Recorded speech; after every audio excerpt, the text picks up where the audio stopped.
Hello friends, मेरा नाम है अब्दुल सादिक और आप देख रहे हैं आपका अपना YouTube channel Education Tech flow.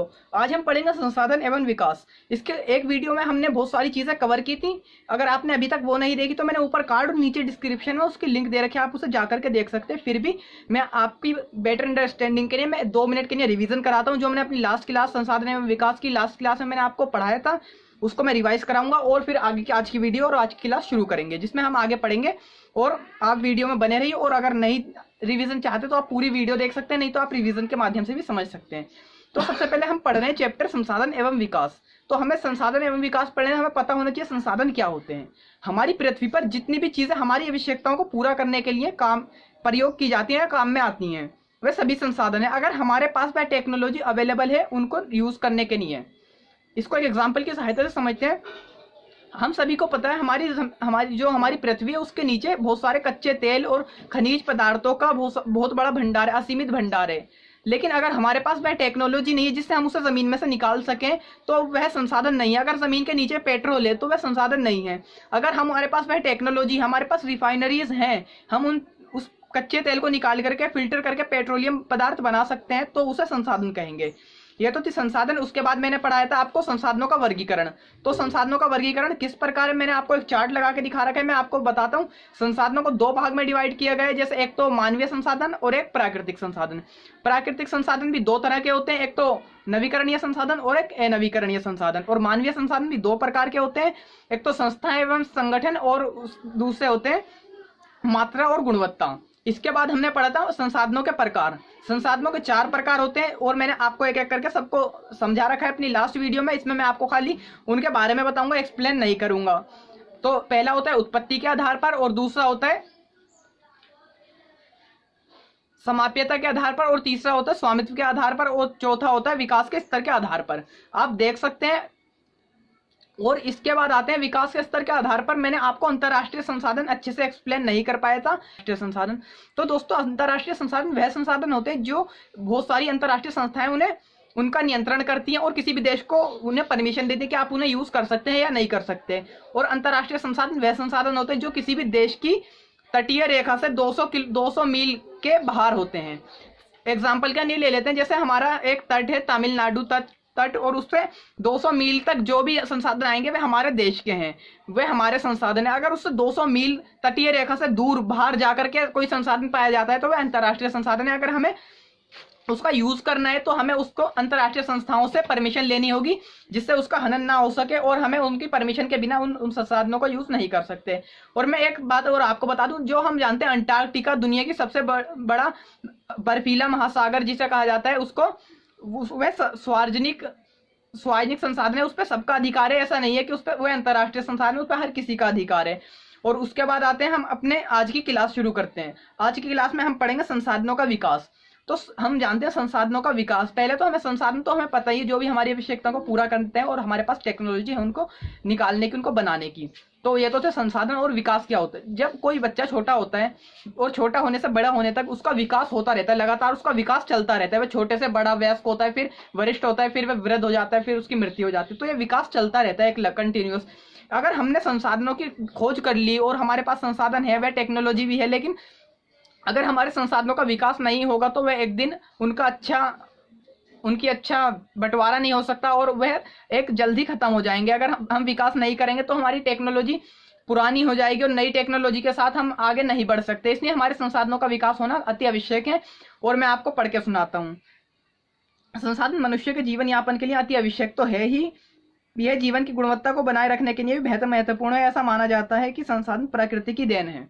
जी हाँ दोस्तों, ये बात सच है, संसाधन प्रकृति की देन है, लेकिन उन्हीं संसाधनों से मिलाकर हमने कुछ अपने मानवीय संसाधन बनाए जो आप सभी जानते हैं। और इसके कुछ की पॉइंट्स दे रखे हैं, मैं आपको बताऊंगा। पहला की पॉइंट है कुछ व्यक्तियों के लालच के कारण संसाधनों का ह्रास। यहाँ पे ह्रास का मतलब है यानी उनका गलत इस्तेमाल या उनमें जो कमी आ रही है संसाधनों में। आपने देखा होगा कुछ व्यक्ति जो होते हैं, वे सबसे बड़ा एग्जाम्पल ले लेते हैं हम। हमारे पेट्रोल और जीवाश्म ईंधन एक अनवीकरणीय संसाधन है। एक बार खत्म होने के बाद हम उन्हें दोबारा नहीं बना सकते। जीवाश्म ईंधन को बनने में लाखों करोड़ों वर्ष लग जाते हैं। तो अगर हमने देखा है रेड लाइट होती है, बहुत सारे लोग अपनी कार का फ्यूल नहीं बचाते, वह रेड लाइट पर भी अपनी कार का इंजन ऑन रखते हैं जिससे वह चालू रहती है, उनका पेट्रोल या जीवाश्म ईंधन, डीजल, पेट्रोल जो भी उसमें यूज होता है वह भुगता रहता है। इसलिए कुछ लोग संसाधनों को हरास करते हैं और हमें भी अपने संसाधनों को हरास होने से बचाना चाहिए। अगर हमें ऐसा लगता है हमें हमारे संसाधन असीमित हैं, हमें अपने जल को बचाना चाहिए, अपने डीजल पेट्रोल को बचाना चाहिए और अपने संसाधनों को हरास करने से रोकना चाहिए, हमें बचाना चाहिए अपने संसाधनों को। इसके बाद आते हैं संसाधन समाज के कुछ ही लोगों के हाथ में आ गए हैं। यह बात भी सही है, संसाधन जो है वो समाज के कुछ ही लोगों के हाथ में आ गए। इसका सबसे बड़ा उदाहरण है दुबई। दुबई की जमीन के नीचे जो है बहुत सारा कच्चे तेल के असीमित भंडार है, वह खाली कुछ ही देशों के पास है जो असीमित भंडार, हमारे जैसे हमारे पास जल संसाधन प्रचुर मात्रा में हमारी धरती के नीचे अवेलेबल है, लेकिन दुबई और इराक, ईरान, बगदाद, इन सब देशों के पास जो है खाड़ी देशों में पेट्रोलियम पदार्थ जमीन के नीचे। तो यही कहने का मतलब है वो जो हमारे संसाधन में कुछ ही लोगों के हाथ में आ गए हैं। इसके बाद आते हैं संसाधनों के अंधाधुंध शोषण से वैश्विक पारिस्थितिक तंत्र संकट उत्पन्न हो गए। पारिस्थितिक तंत्र क्या होता है? जो हमारा एक चक्र होता है जिसमें हमारे मानव जाति, मानव और जैव जंतु, वनस्पति, वायुमंडल और ऑक्सीजन, जितनी भी हमारी चीजें होती हैं वे धरती के अंदर, वैसा एक पारिस्थितिक तंत्र में आता है। जो संसाधनों का जो ह्रास हो रहा है ना, उससे हमारे पारिस्थितिक तंत्र में बहुत ज्यादा प्रॉब्लम्स आ रही हैं, जैसे कि ओजोन परत के छेद का बड़ा हो जाना, जिससे हमारे धरती पर हानिकारक पैराबैंगनी अल्ट्रावायलेट किरणें जमीन पे आएंगी, जिससे लोगों को ज्यादा बीमारी होगी, जिससे कैंसर का खतरा, सांस की बीमारियों जैसी परेशानियां हो सकती हैं लोगों को। और उसके बाद जो है वायु प्रदूषण बढ़ रहा है और धरती का तापमान लगातार बढ़ता जा रहा है और हमारे जो ग्लेशियर हैं वे लगातार पिघलते जा रहे हैं। इस वजह से धरती का तापमान निरंतर बढ़ता ही जा रहा है। इसलिए हमें अपने संसाधनों का विकास करने के साथ साथ इन सब पॉइंट्स को देखना चाहिए। उसके बाद आते हैं, हमने ये तो पढ़ा संसाधनों का विकास, और उसके बाद आते हैं संसाधनों का नियोजन। संसाधन हम सभी जानते हैं जो हमारी आवश्यकता को पूरा करने के लिए हैं और हमारे पास उसके लिए टेक्नोलॉजी अवेलेबल है। और नियोजन क्या होता है? नियोजन का मतलब है प्लानिंग, इंग्लिश में इसको बोला जाता है प्लानिंग।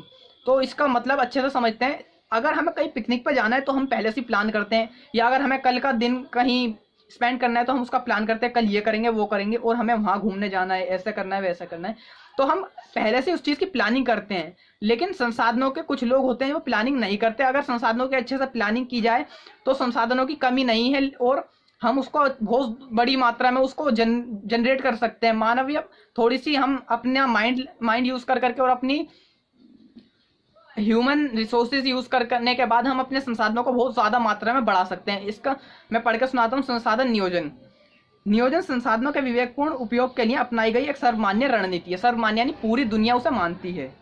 इसलिए भारत जैसे देश जहां संसाधनों की उपलब्धता में बहुत अधिक विविधता है, ये और भी महत्वपूर्ण हो जाता है कि यहाँ और महत्वपूर्ण हो जाता है। ऐसे प्रदेश भी हैं जहाँ पर एक तरह के संसाधनों की तो प्रचुरता है परंतु दूसरे तरह के संसाधनों की कमी है। यहाँ कहने का मतलब है जो हमारे भारत में कुछ ऐसे प्रदेश भी जहाँ पे संसाधनों की बहुत ज्यादा प्रचुरता है और कुछ जगह संसाधनों की बहुत ज्यादा कमी है। तो वही समझते हैं, एग्जाम्पल दे रखा है हमें अच्छे से। जो संसाधन उदाहरण के लिए झारखंड और मध्य प्रदेश और छत्तीसगढ़ आदि प्रांतों में खनिज और कोयले और सोने की खदानें हैं। वहीं अरुणाचल प्रदेश में भी असीमित जल के भंडार हैं। और इसके साथ साथ हमारा राजस्थान और गुजरात में पवन ऊर्जा और सौर ऊर्जा के असीमित भंडार है, लेकिन हमारे पास अभी हमने वहां पर इतना ध्यान नहीं दे रखा है जिससे हम उन असीमित भंडारों का यूज कर सके। और लद्दाख एक शीत मरुस्थल है और देश के अन्य भागों से अलग थलग पड़ जाता है। यह देश प्रदेश संस्कृति विरासत का तो दोस्तों लद्दाख देश से थोड़ा अलग थलग पड़ जाता है। हमारा केंद्र शासित प्रदेश है और यहाँ ये हमारा जो प्रदेश है ये विरासत का तो धनी है, लेकिन यहाँ पर जल संसाधन और अन्य संसाधनों की कमी है। ये एक शीत प्रदेश है। तो ये थे हमारे संसाधनों का नियोजन। और इसके बाद इसलिए राष्ट्रीय, प्रांतीय, प्रादेशिक तथा स्थानीय स्तर पर संतुलित संसाधन नियोजन की आवश्यकता होती है। ये था संसाधनों का नियोजन जो हमने पढ़ा। और उसके बाद चलते हैं भारत में संसाधनों का नियोजन। या दोस्तों ये तो संसाधनों का नियोजन था। और भारत में संसाधनों का नियोजन किस प्रकार किया जाता है अब ये मैं आपको पढ़ाऊंगा।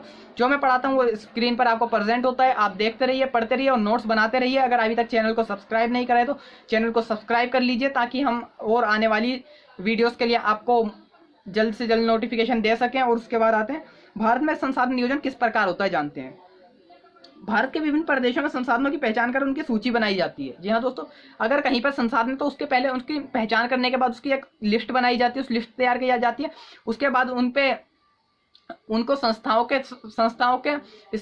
को दे दिया जाता है, आप यहाँ पर काम करिए, आप संसाधनों का नियोजन करिए, आप इन्हें अच्छे से आवंटित कीजिए ताकि और ये पब्लिक हम इनका लाभ उठा सकें। और उसके बाद होता है संसाधन विकास योजना लागू करने के लिए उपयुक्त प्रौद्योगिकी कौशल। जब उस हमारी सरकार जो है संसाधनों का अच्छे उपयोग करने के लिए बहुत सारी टेक्नोलॉजी